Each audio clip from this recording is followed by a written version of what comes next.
Hi everybody, நான் உங்கள் ஸ்ரீதர்.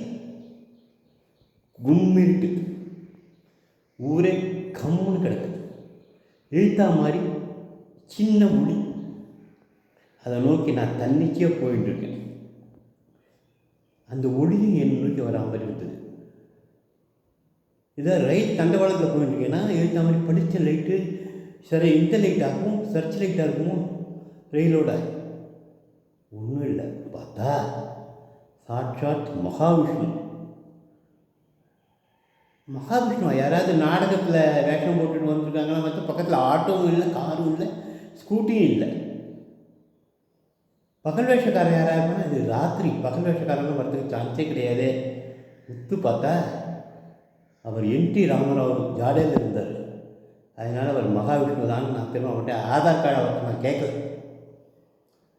ஒரு வழக்கம் போல், பக்தா உன் பக்தியை மெச்சினேன், உனக்கு ஏதாவது தானம் கொடுக்கலான்னு ஆசைப்பட்டேன், ஏதாவது கீழே பண்ணார். எனக்கு அது கேட்ட உடனே ஜிகி ஜிகி ஜிகி ஜிகின்னு ஹார்ட் பீட்டு 130 140 அடிக்க ஆரம்பிச்சிச்சு. என்ன கேட்கலாம் அவர்கிட்ட போய் அப்படின்னு யோசித்தேன். நரிமான் பாயிண்டில் ஒரு 40,000 ஸ்கொயர் ஃபீட். ஐயே, அதெல்லாம் எனக்கு நியூயார்க் டைம்ஸ் ஸ்கொயரில் ஷெராட்டன் ஹோட்டல் பக்கத்தில் கேட்கலாமா? வேண்டாம். ரோல்ஸ் ராய்ஸ் கார், அதுதான் காஸ்ட்லியஸ்ட் கார் தான், அது கேட்கலாம். எங்கே வந்து வச்சுப்பேன்? வீடு பெருசாக இருந்தால் அது வச்சுக்கலாமே. எல்லாத்தையும் நிறைய நிதானம்னாரு கடவுள். நிதானமாக கேளு, பதட்டப்படாத என்பது. அப்போ எனக்கு கொஞ்சம் பசியாக இருந்தது. கடவுளே, கல்யாண சமையல் சாதம் அப்படின்னு பார்த்தா ஒரு வெள்ளி தட்டு எனக்கு முன்னாடி. அதில் நான் நினைக்கிறதெல்லாம் வந்தது. நிறையா ஸ்வீட்டு, சாப்பாடு எல்லாம். அப்படியே பசி தாங்க அப்படி இப்படி போட்டுனேன். எல்லாம் சாப்பிட்டேன். வயிறு திடீர்னு ஒரு ஆசை, பஞ்சு மிட்டாய் சாப்பிடணும். பார்த்தா பஞ்சு மிட்டாய் அந்த தட்டில் இருக்குது.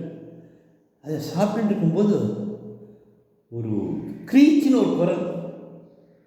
என்னங்க இது, ராத்திரி சாப்பிட்லையா? தலகாணி போய் இப்படி கடிச்சிட்டு இருக்கீங்களே, வீட்டுக்காரமோட அதட்டல் போட்ட உடனே விழிப்பு வந்தது. நான் தலகாணியை கடிச்சிருக்கேன், பஞ்சு பறந்துட்டு. அப்போ தான் எனக்கு தெரிஞ்சுது, ஏதாவது தானமாக நம்ம கேட்குறோம்னா